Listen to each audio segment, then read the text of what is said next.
tonight. Um, this is Avery Morrow, whose wonderful book about the ancient scripts and sort of Gishi history, these fake histories. And I actually used your term, which I'm completely escaping my name right now, but your para histories or whatever you called it, to discuss some of our own. And we're going to be talking about various of these later on in sort of our, ooh, that's interesting series.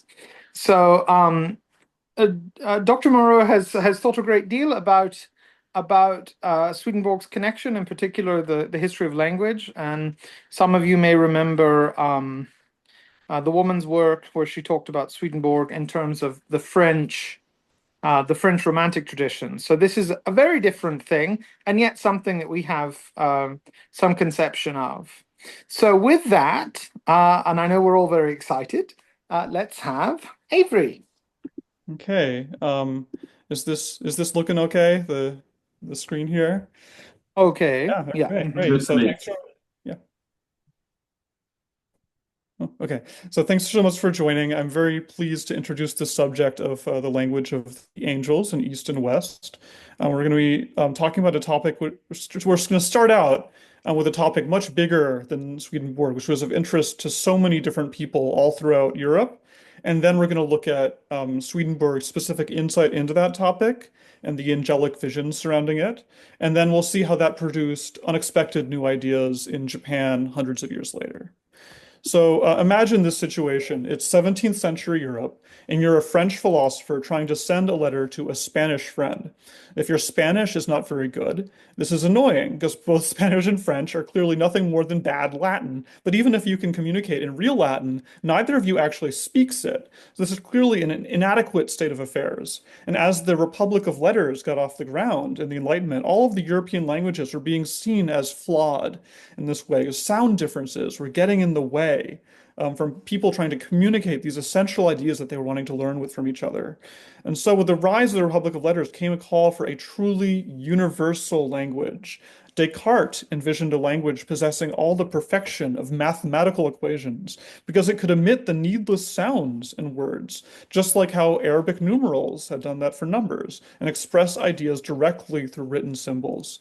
In a 1629 letter to Mersenne, he wrote, "Order is what is needed. All the thoughts which can come into the human mind must be arranged in an order, like the natural order of the numbers, and thus to write in like in a single day, one can learn to name every single one of the infinite series of numbers, and thus to write infinite many words in an unknown language. The same could be done for all the other words necessary to express all the other things which could fall within the purview of the human mind."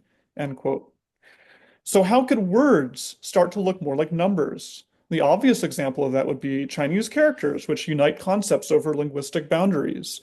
So whether you're in China or in Japan or in Korea or any other place, any other culture that use Chinese writing, even if you can't speak the same language as someone else from a different place, you could just write out the characters. That's called brush talk in English scholarship.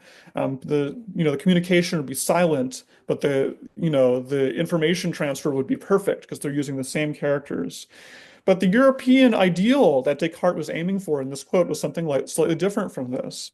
The Enlightenment scholars thought that language in its most ideal and perfect form was a universally applicable function, and any actual language is an accumulation of linguistic tradition. So, as an example of a real Chinese character, I guess I'll skip over this. Here's the character for spirit on this slide here. The top half of it means rain, and I don't know what the bottom half means. Sometimes the bottom part represents the way the word was pronounced in ancient Chinese. So for thousands of years ago, for the people who were writing that, they had a mnemonic for how to pronounce that character. And that's not very useful today. So Europeans, they couldn't wrap their heads around this kind of representing. So yeah, there's the Chinese character on the left, and on the right is an example of the type of language that Europeans were proposing. So it looked like this. You would select your primary level idea, and then a subdivision, a classification, and then you have an ideal word that represents no sound in any language, but a perfectly delimited idea in all languages. They wanted to develop a taxonomy of every single concept that human beings could think of. And once they had figured out how to do that, they could communicate logically. Europeans believed that these kinds of scripts already existed in other cultures. They called these kinds of scripts heavenly scripts, hieroglyphs, right? So writers and thinkers were marveling at the systematic nature of the hieroglyphs and imitated them in a type of book called an emblem book, you can see on the left, which offered hidden symbolism for many common worldly items. So I don't know why there's a skeleton emerging from a chalice, but this is an example of a type of emblem that they would dissect in these books. In the hieroglyphs, the glyphs represent universal principles bypassing sound. So every glyph can become an expression within a meaningful role of categorization. This is actually a fake hieroglyph because, were resembling emblems and resembling the kind of thing that they were trying to accomplish. There's an excellent book about this subject by Umberto Eco called The Search for the Perfect Language. You probably know Eco better from, books like Foucault's Pendulum, right? But he was also writing nonfiction, and here he shows how the dream of the perfect language influenced all kinds of idiosyncratic philosophies and esoteric quests in early modern Europe. So here's Ramon Lull's great art, and he was trying to create perfect relationships between concepts without the baggage of specific languages and cultures by instead of having a taxonomy, it's just like mixing them all up. In Eco, it describes these Enlightenment inventions as creating a sort of computer-like language, capable of expressing logical relations, but not everyday experiences and realities. So consider that these languages emerged prior to any, they were trying to imagine these perfect languages before they had any idea of like a scientific journal or like a patent system.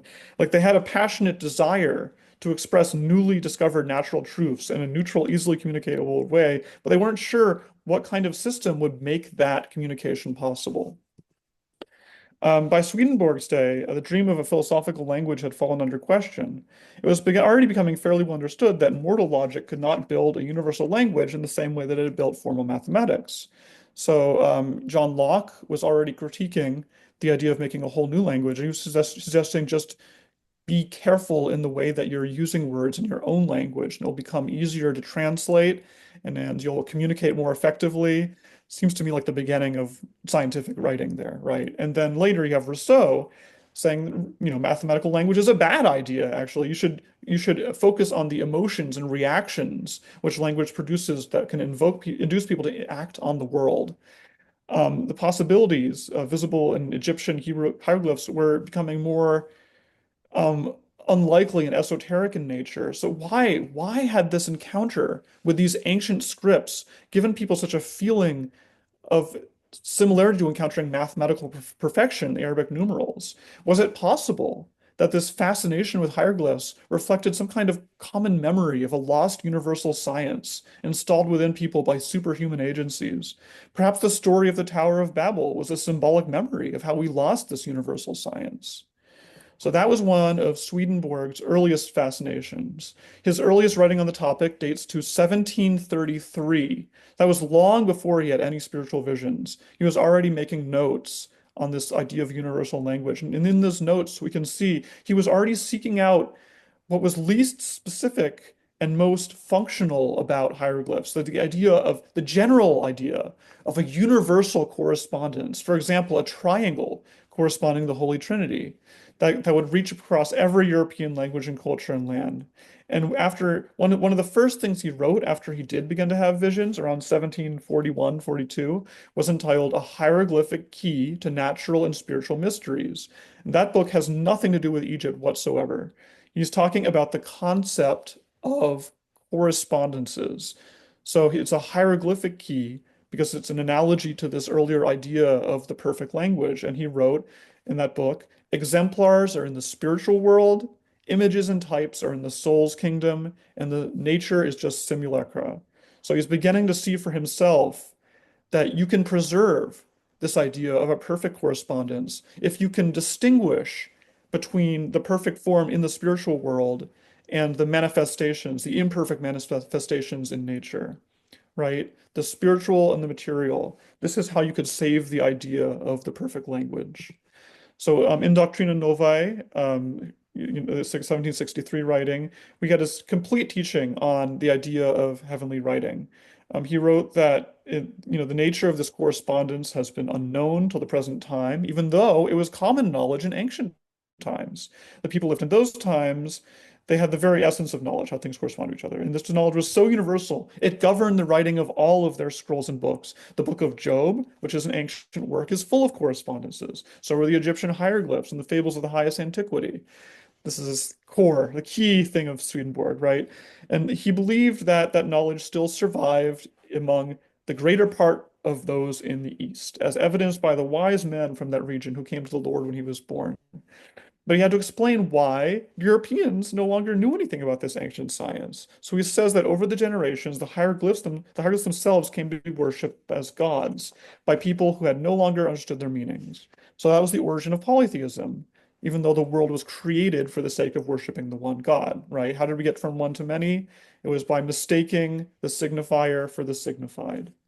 And Christianity was supposed to fix that. You come down, new message from Christ, but they were never able to get over their distortions and see the pure language of correspondences in the Bible, even though we now have the pure theology, right? So it's interesting.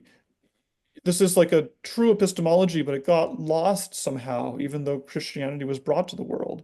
So what Swedenborg is trying to say is that he has esoteric knowledge. His vision of the ancient past came from access that few others have been able to achieve throughout history. And it was hard to turn that esoteric insight into an explanation of how history worked out. And we can see an image of metaphysical decline in that history. The world started out perfect. And then somehow we lost access to this perfect language, to these correspondences. Even though, now Europeans, he writes, have uncovered nature's nature's secrets better than the ancients ever did. But here the ancient has a special kind of knowledge, which even they forgot about later. However, the happy import of this passage is now Swedenborg is able to bring back this science of correspondences for us so we can reveal their heavenly workings. So Swedenborg explains in the lower areas of heaven, there are still specific resonances between sound and thought. So the vowels U and O tend to predominate in the speech of the angels, heavenly angels, while in the spiritual angels is E and I. And this language of the heavenly angels lacks hard consonants and rarely puts two consonants together without inserting a word that begins with a vowel. It sounds a little like Japanese. Sound does have a divinely ordained role in Swedenborg's world, and even the different resonances of the vowels harbor within them some symbolism. So the expressions involving what is good make ample use of U and O and A, and the expressions involving what is true make use of E and I. But in its highest form, the science of correspondence was not about mere sound. It went far beyond what sound is capable of. It was a restoration, the reality of that mathematically pure, perfect language that Descartes and his contemporaries had dreamed of. So a scholar named David Dunaire writes, when Swedenborg and others speculated about mental processes, they imagined them as a mathematical activity. In the same way that numbers can be represented with symbols, it is possible to represent ideas and thoughts with written symbols. The trouble for Swedenborg is that the human mind has fallen from grace. And we can imagine this vocalized angelic tongue, which is more perfect than ours, but the universal mathematical language is beyond our abilities entirely. But it's entirely plausible that in the highest heavens, God continues to display his reason to the angels. And so heaven and hell describes this numeric writing in heaven, right? So this is the number, the perfect thing that crosses over all languages, but it doesn't even need to be expressed within human languages, right? In the innermost heaven, the numerical writing unfolds mysteries, some of which cannot be grasped by thought or expressed in words. All numbers do in fact correspond and have meaning depending on their correspondence, just as words do, with the difference that numbers represent general entities and words specific ones. Again, this difference between the perfection, the ideal, and the manifestation. So since one general entity involves countless specific ones, numeric composition unfolds more mysteries than alphabetic composition does.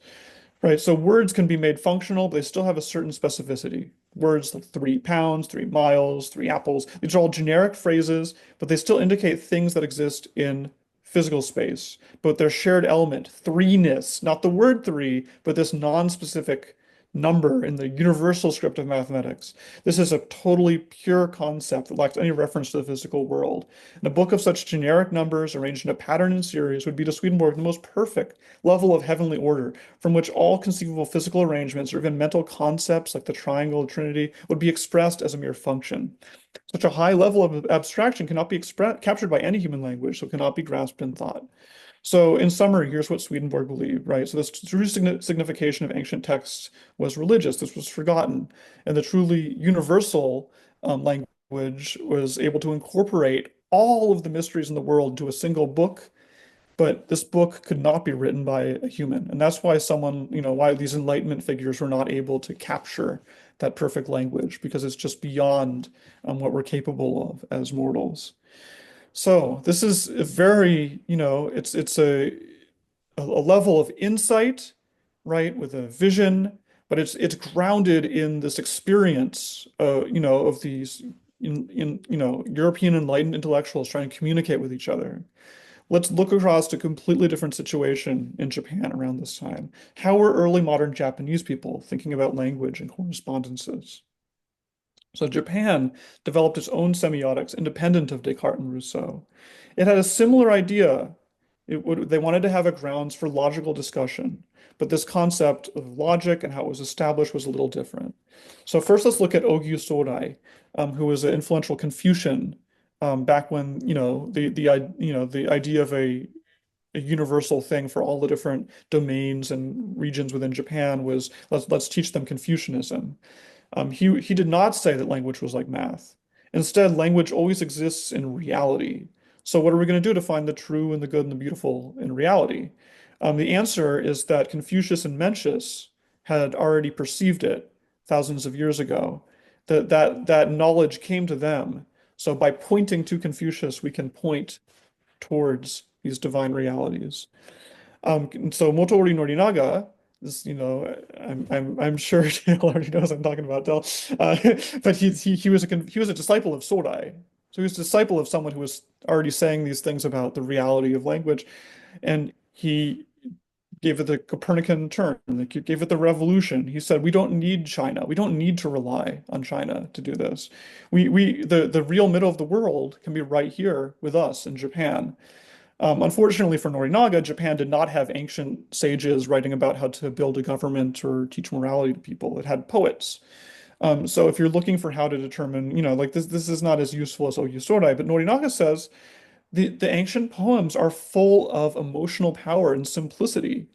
So if you read ancient Japanese instead of Chinese through the aesthetic experience of the language that you share with these ancient people, you'll come to understand how Japanese people think, and that's better than trying to rule a country based on foreign teachings. So he gave, he did a lot of work on ancient texts, and he gave little examples of like how the Japanese meaning might differ from the Chinese, but he meant something much bigger than his little examples, right? He's saying that you don't have to rely on the meaning embedded in Chinese characters. He's saying that the sound of Japanese is valuable in itself. You can see there's some different, there's some similarities between Ogyusorai and Descartes, between Norinaga and Rousseau, like the emotionality of language, but there's also major differences. And the, when I was at the University of Tokyo, I tried to study this belief that Norinaga had in the mystical power of the sound of language, and I learned that it's not something that people have studied in like the post 1945 era too much. Like just people are embarrassed for the same reason that maybe for similar reasons that the quest for the universal language is not widely studied today. And I think that's kind of unfortunate because it was really influential on how Japanese people came to conceive of the meaning and power of words. So even Ueda Akinari, who was critiquing Norinaga, saying, you don't have to go back to the past. Just read what people are saying. Talk to people in the present days. That should be enough knowledge for everyone. He still saw language as a natural phenomenon. So he saw the sounds of words as something that's kind of like vibrating in the landscape. It wasn't something that humans had made up. There's this belief in the power of words. This is called kotodama in Japanese. And I said that in Europe, sound differences were barricades, but in Japan, sounds were resonating with truths. And what exactly does that mean, right? Oftentimes, this manifests as a kind of wordplay. So, for instance, you might have heard that when Japanese students are preparing for a big test or trying to pass their entrance exams to get into college, they'll eat a Kit Kat bar because the Kit Kat sounds like Kito Katsu, it means we'll definitely win. That sound wordplay is kind of influencing people's actual decisions and behavior. They'll eat pork cutlets called katsu, for the same reason. And sometimes they avoid the number four because the four is pronounced she, which is the same word for death. And they might avoid the number nine sometimes because that's pronounced ku, which means suffering. That kind of wordplay and superstition goes back to ancient Japan. But with Norinaga's new interest in resurrecting the sounds of the ancient past, it became much more popular after the 1750s.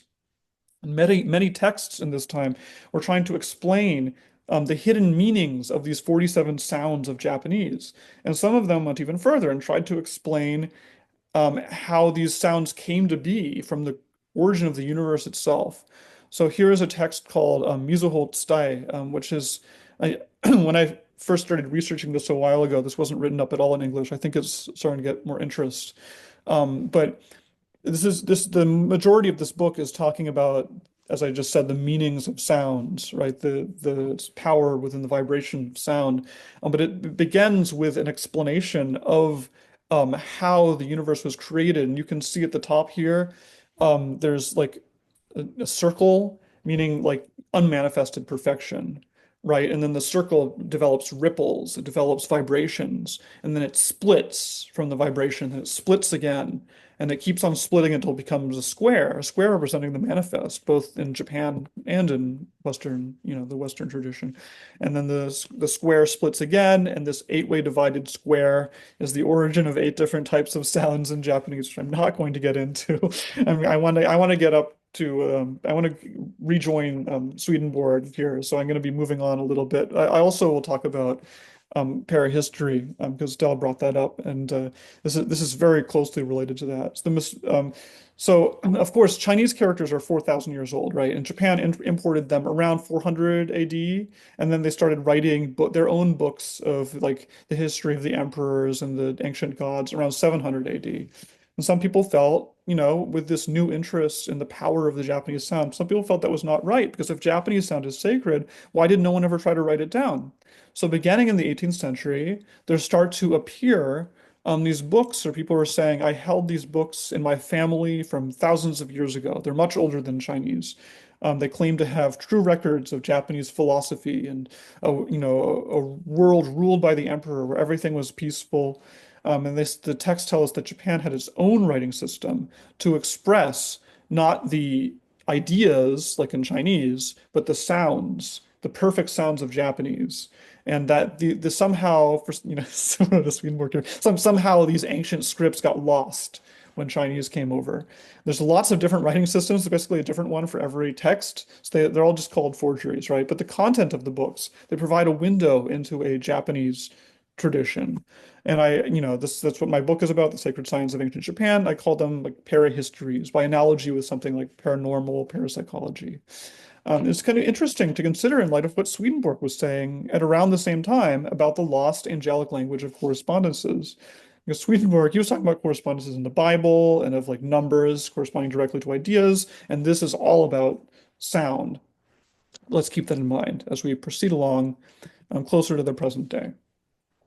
So now I'd like to talk about an interesting Japanese person who drew on this centuries-old tradition of the power of words, kotodama, and tried to link it all back to Swedenborg through his own spiritual revelations. So, yeah, so Okamoto Tenmei, I go briefly over his life. He comes, into focus as a reporter for a newspaper run by the religious movement Omoto. And we were just talking about Omoto before we got started.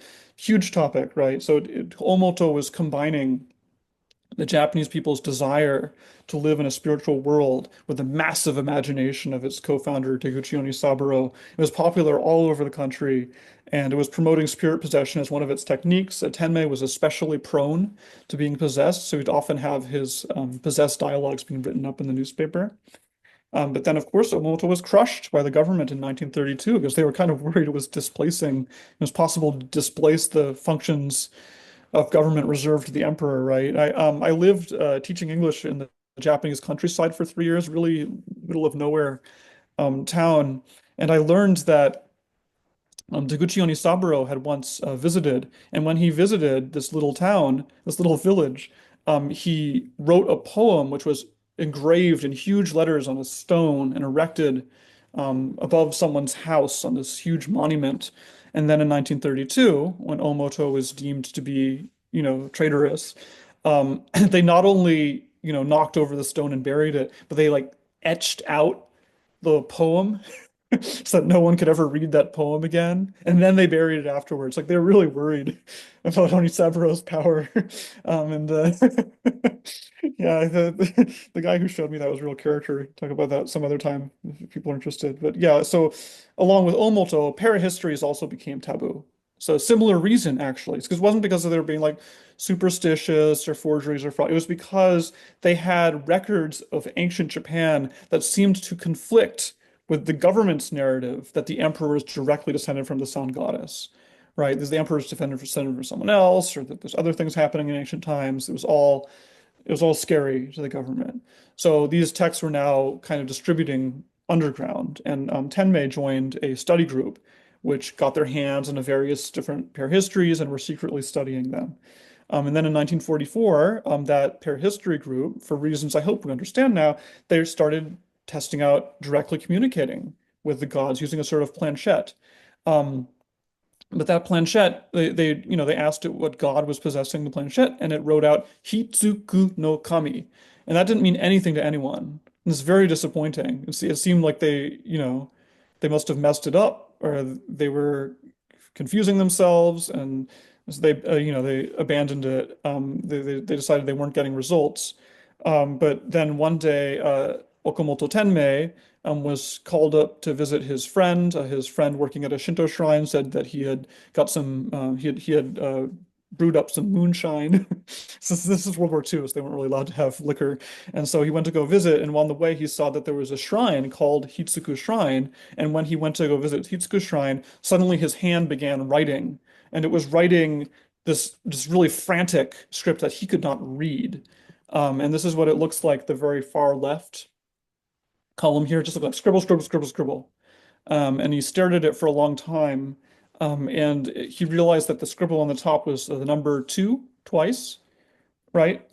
So this is really a jumbled script. It's got some Japanese letters called kana, and it's got some original symbols like spirals and circles, but it has a lot of Chinese numerals, kansuji. So it becomes a kind of rebus. And so Chinese numerals can be read multiple ways in the Japanese language. So the numeral one, often pronounced ichi, you can also read it hi or hitotsu or I. The numeral two, it can be ni or fu or ji. And that makes so you have to decipher every single usage of every number here. And when Tenmei tried to decipher it himself, he thought that it read fu fu waretari nihon wari. So it means husband and wife are going to split apart. Japan will split apart. And it was a kind of disappointing thing to read. But he worked with his friends on deciphering it, and he was writing lots and lots and lots of stuff. And his friends noticed that when the two came up, it often meant Fuji, like Mount Fuji. So it actually says Fuji Haretari Nihon Hare. Mount Fuji has become clear. Mount Fuji being kind of like symbolic center of the world in the middle of Japan. Japan has become clear, right? Japan is clear and bright. And so this is a text that needs to be deciphered. It's a very interesting thing going on here. And people, Tenmei's friends, the people from the Parahistory group and other spiritual people gathered as he continued putting out this text, which is very hard to read and deciphering it bit by bit. And then the war ended, and that was what's called the rush hour of the gods. Everyone was looking for an explanation of how Japan's militarism had been so wrong, and what was the meaning of life now that the whole emperor cult was gone. What did it all mean now? And so the Hitsuki Shinji, as the book is called, became very popular, and it was even they made an English language newspaper to try to promote it to the American occupiers. And you can see the language that they're using here. They talk about Swedenborg had to explain, how these things work, that revelations come to people from time to time. And revelations shouldn't only come to Europeans. Japanese people should have some too. And so now Okamoto Tenmei is the new recipient of revelations.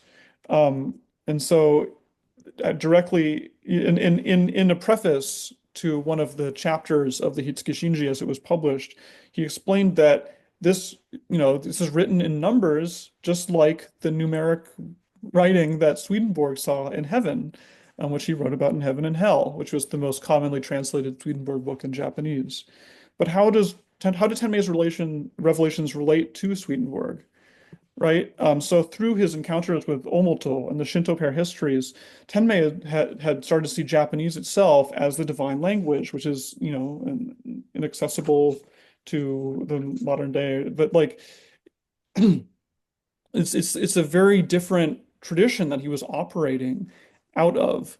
And it creates a very different result, right? So Swedenborg is thinking of this perfect mathematical language of the Enlightenment, because it's so perfect that people couldn't even formulate it when they tried to. It's only available to the select in heaven, right? And a lot of it couldn't even be translated into any human language. And this perfection means that there is only one way to interpret it, right? Just how these actual languages that the Enlightenment people were attempting are kind of more resembling computer code than human language. Whereas Okamoto Tenmei is almost the exact opposite, right? Like he wrote in this thing that you can decipher in multiple ways, and he deciphered it incorrectly at first. So there's always multiple readings, and in fact, part of the Hitsuki Shinji says that it can be read 8 different ways. And then the language is not just for the select, it is Japanese, because Japanese has these ancient vibrations, Japanese is naturally represented in the landscape. The similarity is that the author is God. But there's more beyond that, right? There's a belief about sound, which is embedded in these things, right? That the sounds of Latin or whatever kind of language, this is all meaningless. This is artificial. It's what we've been imposing on pure meaning, on pure truth. That's why numerals are the best way to express true knowledge, right? And then there's this idea that like communication is something that, in its most perfect form, is beyond our grasp. Whereas Okamoto Tenmei, like human speech, is already something embedded with divinity, and that sound is also embedded with divinity. The vibrations of Japanese. He read the Mizuho Tsutai himself, and he kind of, I think he believed a similar thing. I can't remember if that's in the Hitsuki Shinji, but like that, creation created these different sounds that resonate with us, and even the numerals, which are they're supposed to be so perfect, they're just different expressions of many different possibilities of sound. Universal communication is not necessary. I might be imposing a little bit on that there. So the Hitsuki Shinji has become kind of it's not popular, but after Okamoto Tenmei's death, it was virtually unread for a very long time. And then in recent years, they started pumping out more and more books about it. It kind of becomes a Japanese revelation. And partially because of the messages that it has, linking together gods and Buddhas, and foretelling the end of material civilization, and catastrophic collapse and replacement with spiritual civilization.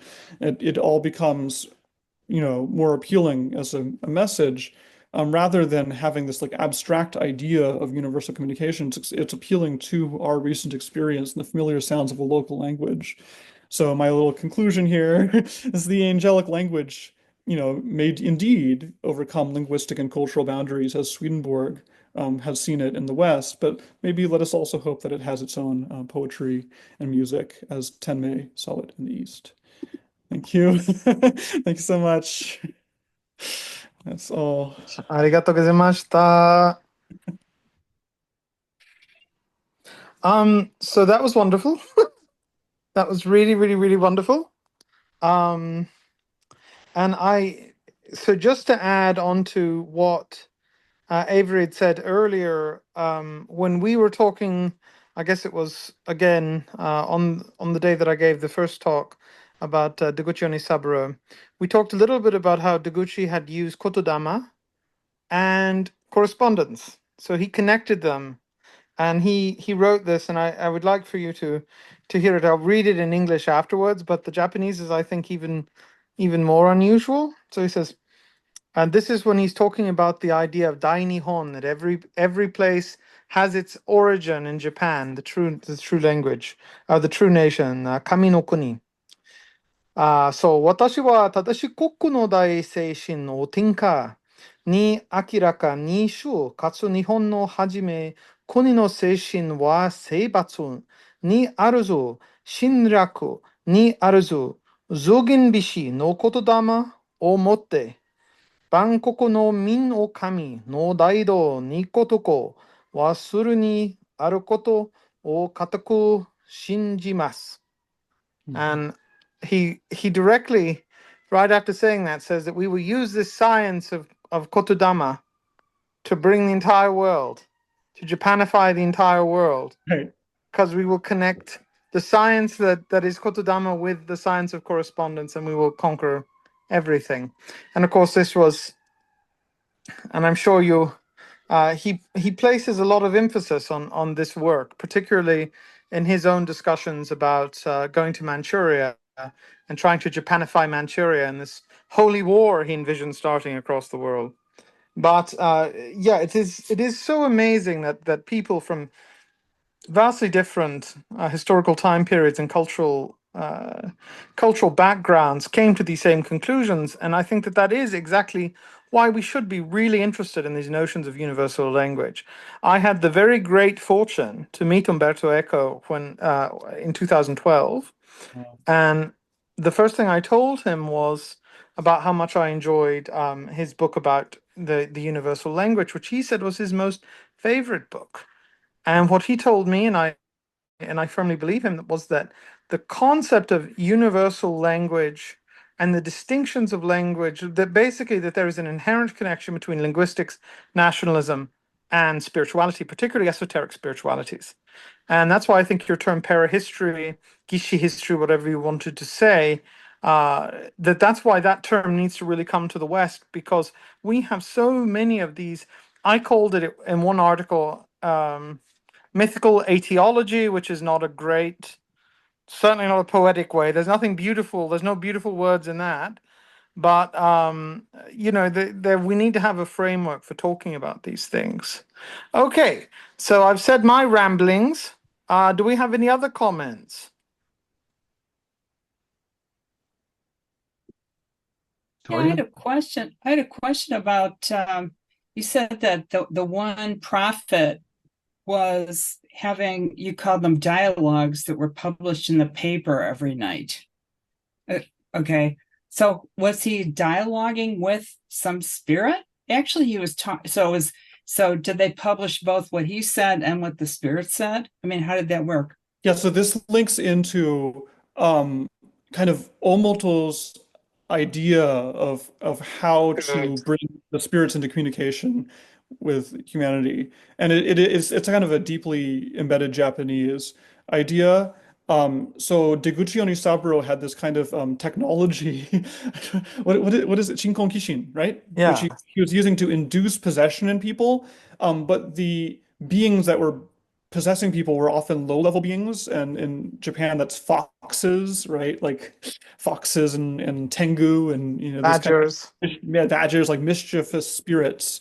And so Okamoto Tenmei, I believe, was possessed by a snake, or kind of like a small dragon, right? And so he wasn't able to write that while in his possessed state. He was, the words were coming out his mouth, and another person would interview him, and they wrote down the interview in the Omoto paper. And it was kind of uh, they had stopped a large scale Chinkonkishin because they didn't want people starting their own religions based on whatever messages they were getting. So Okamoto Tenmei was serving as a good example of how this, this ability to contact other realms is available, and especially for talented people like him. That just lasted as long as the paper lasted. And, other the other papers in Japan were not that into that kind of topic. So interesting. Dr. Morrow, thank you very much for this. A couple of things. First, you flew by your last slide and said very little about this wonderful idea about language as music. And I'm a musician, and I've often, marveled and reflected on the relationship between music and mathematics. I have an uncle who loves opera, and he has a degree in mathematics, and he does not want to hear about that. He just loves the opera, and he'll do his math separately. But for me, it's a fascinating topic, and I'm thinking of music as a combination of numbers plus emotion, if that's possible. But could you tell me what was on that last slide and what your thoughts were a little more? I feel like that was a topic I hadn't fully developed, right? So I was actually writing there in the past week, trying to update my old thoughts on this, that Swedenborg had, as you were just saying, like, right, the music has math to it, right? And Swedenborg's perfect language is kind of it's like a type of math. But the language can also express like it has a poetic sense, it has an emotional sense to it, which is not found in that math. And music is a way that is the kind of it unites these sensibilities, right? It has vibrations which you can express mathematically, but it also has this very pure poetry in it. And it's it isn't referring to any outside thing, it's referring to itself, kind of like Swedenborg's perfect language, right? So I was trying to evoke the musical qualities of language in my concluding slide there. But I think there might be a lot that could be said about that, and maybe my friend Jocelyn Godwin has said more than me on that subject. Okay, and just one more thing. I couldn't help but see the parallel between you when you at the beginning of your talk, when you talked about how there were these universal exemplars above us, and then the more imperfect manifestation within nature. And of course, that's right out of Plato, or not out of Plato, but it's just a perfect parallel for the idea that the language, there is this universal eternal language, but we can only know it in a fragmented, partial way. And I guess that's where the rubber meets the road. Yeah, I wonder how Swedenborg's ideal, how his spiritual realm relates to Plato's ideal realm. When I first heard of Platonic idealism, my image in my head was something like Swedenborg's spiritual realm. Yeah, I yeah. don't know. I haven't read a comparison of the two. Actually, that's fascinating. I would think he would link Plato's ideal forms more to the divine level, the celestial higher level, where the pure virtues exist independently and clearly, whereas the spiritual world is us, Right. growing in our understanding and enlightenment, and maybe evolving forever toward a more perfect language. But that's the way I would read it. I also think that Swedenborg, when we start talking about his connection to Platonism, this is always an interesting thing, because on the one hand there is no real in the Platonic school itself, the idea of the ideal world of forms, that particular construction is the product of the late academy. So Plato gestures toward it, but the idea that he had an entirely fleshed out system, I think, is one. It doesn't really square with the text itself, but has a lot to do with later Neoplatonic interpretation.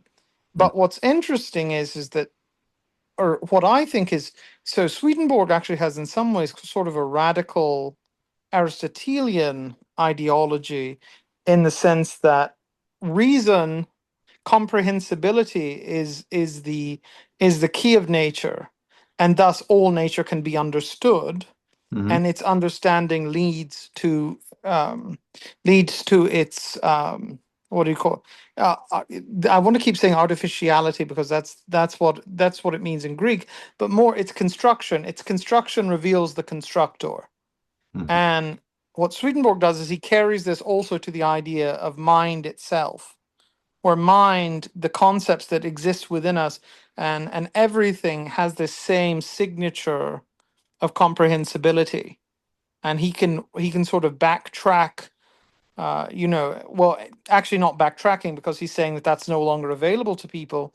So that was the point of his own prophetic mission, was to at least inform people about that revelation and its most basic in the books of the four Gospels, the Book of Revelation, and the text from the Hebrew Bible. But yeah, it's so fascinating though that this notion of sound uh, and the angelic quality that you mentioned, because in Swedenborg's writings, very often angels' communication is described as sort of like a harmonious, a symphony of music, and it's also direct. And I think that if you remember that Swedenborg, he was a stutterer.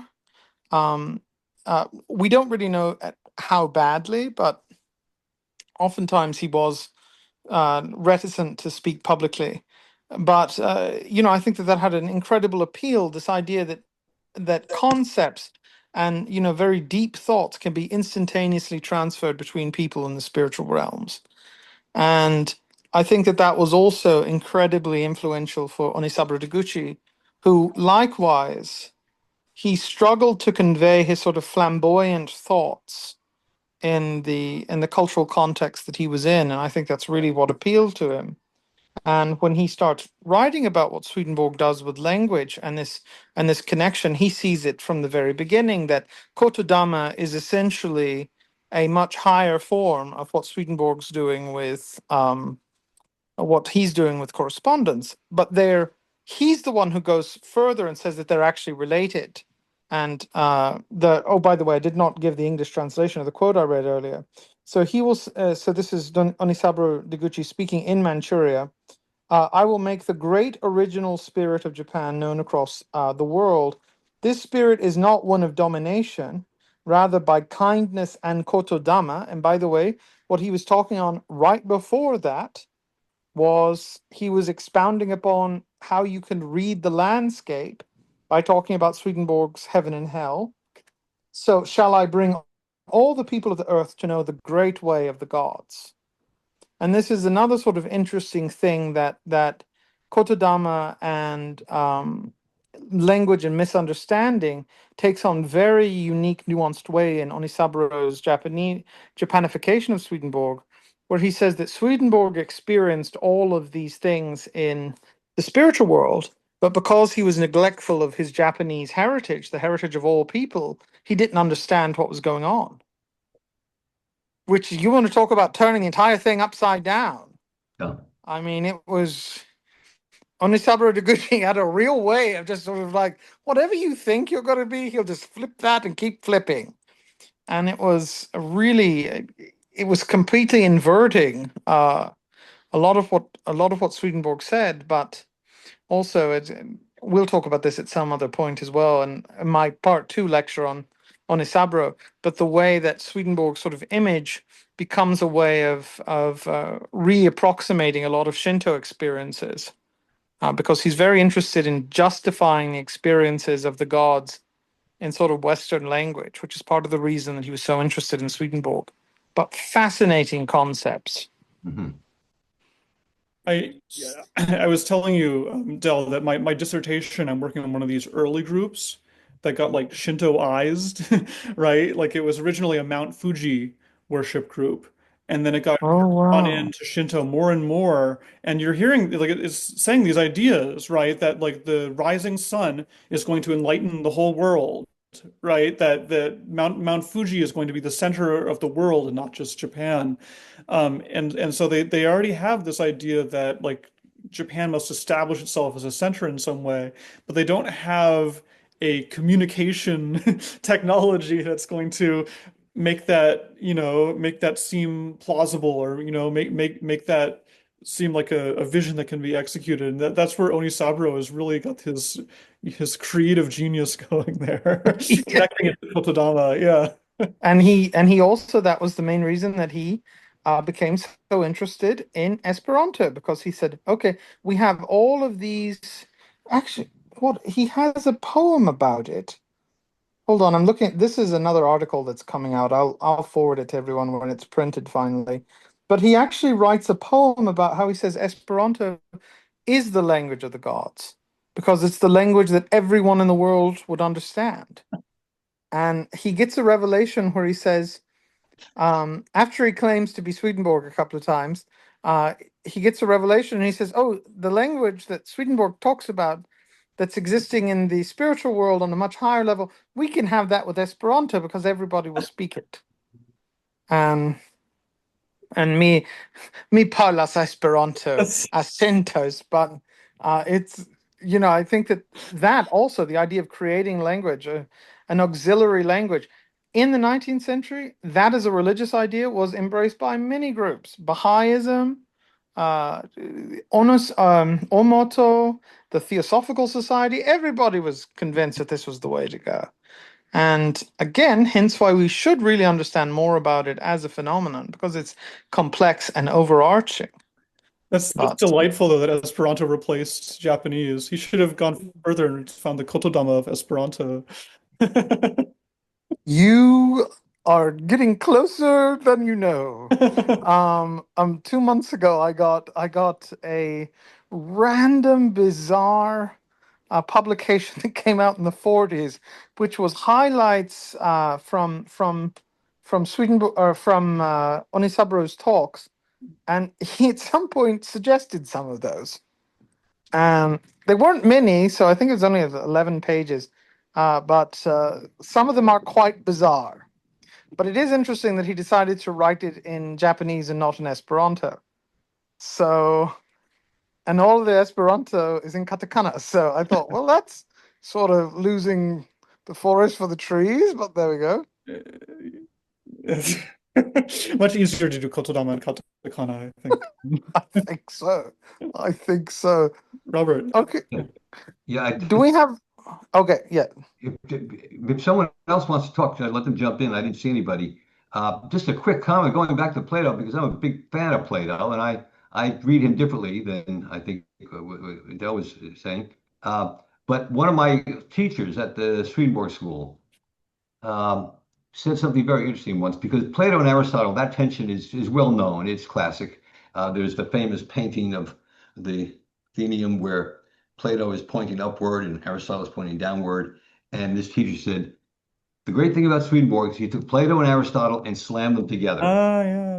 And he does not see a conflict. He sees reverse self-confirmation going back and forth to a certain degree. And the other thing, in another lecture I gave a little while ago, it came out that Swedenborg has these three levels of language. There are the words, there is the meaning, and there is the ultimate meaning or universal meaning behind that meaning. And the context was, he said, if people listen to only the words of someone, they're going to miss the meaning, and they certainly will miss the universal meaning. But if they attend to the meaning of the words, they will understand what the words mean, and even be in a position to understand what they mean universally, which might be a higher level of insight and communication. And I'm afraid I don't have a number for a paragraph number for you on that.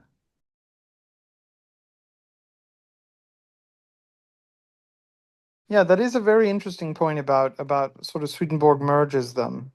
And, I have basically Plato is if you wanted to say in this Emersonian way, that Plato is the Western philosopher. But yeah, I think but it's sort of interesting, the complexity with the way that he particularly approaches the suggestion of form, and how form works in his mythology, as well as how it doesn't. And that's, I guess, the thing that I'm more interested in. But this is also I mean, I guess it's a scholarly point. It's not really a reception point with Plato, because I'm interested in Plato's mythology and how he uses Mhm. mythos. So I think that uh, as a mythological sort of way of communicating, the later Platonists and the later Academy and the Athenian Academy had much more to do with how we conceive of a lot of those things Mhm. in a much different way than Plato himself. And the texts are very odd. Well, Um, well, the dialogues fall into two categories traditionally, mythos and logos. mm, Again, he's coming from both sides in different ways. And for some reason, I'll tell you, Dr. Moore, I have a little bit of when somebody says numbers can be the universal language, I don't know what to do with that. Because I think Plato used the mythological structures to communicate the wholeness of things, not just identifying one thing next to another, but how they flow together and form a whole. So I'm not sure where I was going with that, but Dell always stimulates me to say something. well, good. That's what we want. We want. We That's like kind all of that.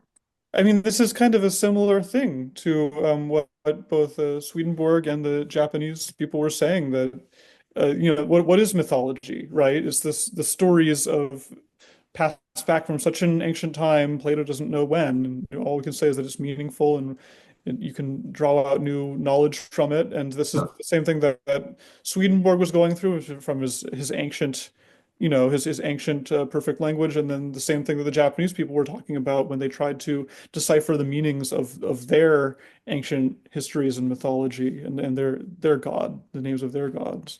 it's not a report of a natural occurrence. Yeah, It's a deeper insight into what's going on behind the curtain. yeah. Great way to say that, actually. I think, yeah, very pretty, a very fitting way. Sure. Was Swedenborg in did he have a reception of Athanasius Kircher at all? Very difficult question to ask, but Okay. yes. So so Peter Forshaw has a 2-volume book on Athanasius Kircher that's coming out from Brill.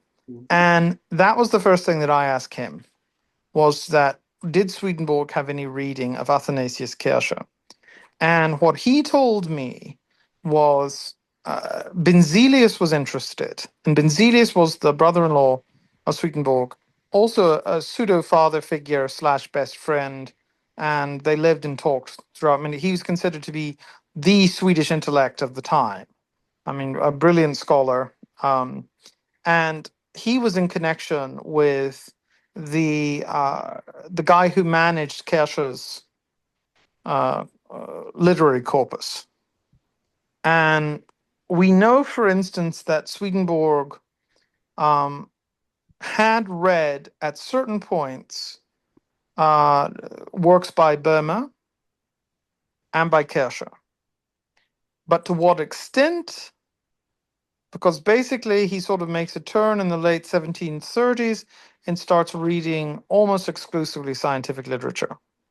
But what's interesting is that in the scientific literature of the time, basically he's reading Renaissance works and 17th century German works, which are overwhelming. They have an overwhelming presence of Paracelsian physicalism. They're strongly infected by what's called Protestant science of Prussia. So this idea that from Jacob Boehme, Paracelsus, and the Rhineland mystics, all these groups of people who were also writing theosophy in the old sense, so wisdom about God and how God relates to the world, and they're doing this through what would ostensibly, I mean, one of the treatises is like on magnets, and it's basically a Paracelsian mythos about the creation of the world. It's a very interesting comment. But why were you asking specific? I realized I jumped on the Kiasha point without actually letting you finish what you were saying. Was it just a question, or did you see some connection? It was just a question, because I know that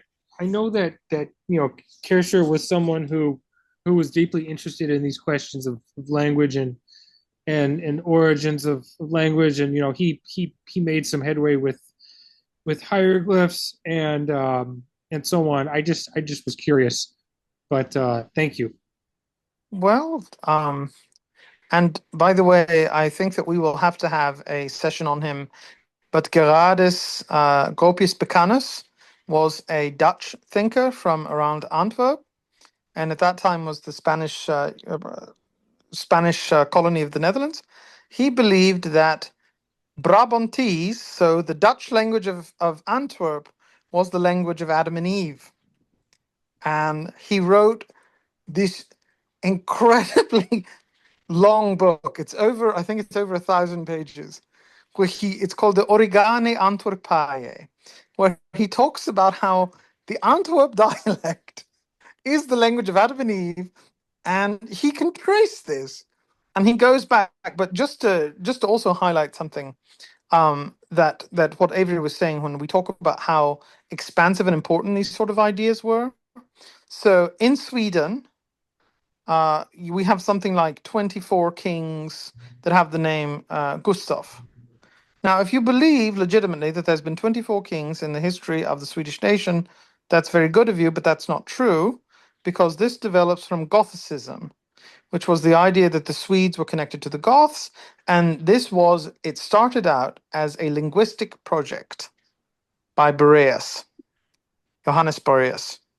And he concluded by reading the language of the runes that there are all these Gustavs that existed, and Sweden was the home of the Ark of the Covenant, and it was the place from which all life sprang originally. This, of course, made the Finnish brethren very interested, because the Finnish writer in 1798 wrote his Finnish interpretation, where Finnish was actually the language of Adam and Eve, and everyone came from Finland. So that's very interesting. It's just, again, the moment you take the lid off this topic, you can talk all day. And we are so grateful to have Dr. Morrow to come on and to say all these wonderful things for us. And hopefully we'll have him back again if he wants to share any of his other thoughts on Swedenborg or anything else. Thanks everyone for coming. This was incredible. And as always, we try to inspire interest in a lot of other things. Like Robert said, the best thing that we can hear from all of you is, wow, that was really interesting. I didn't know anything about that. I'd like to know more. And that, if we can inspire that, that's the work. That's what we do. And hopefully also we underscore that these ideas aren't just bizarre, they were also incredibly influential. And that point, and I think that this is why we should celebrate the unique and the bizarre, because that often inspires things that don't appear like that at all. Like the guy who wrote, he's very famous. What was his name? He was in World War II, and the economy was based on his ideas. At any event, he said Keynes. Yes, Keynes. Keynes said afterwards. He said, "Behind every man by the book, there is a raving, mystical, a rambler 2 centuries ago." And that's literally true for the weight of the pound, standardization of monies. We can go on and on. There's a whole bunch of weirdos who wrote these ideas, and we have to celebrate them and join them. We have to join their ranks. Okay, bye everyone. Thank you. Thanks so much. Thank you. Bye bye. Bye.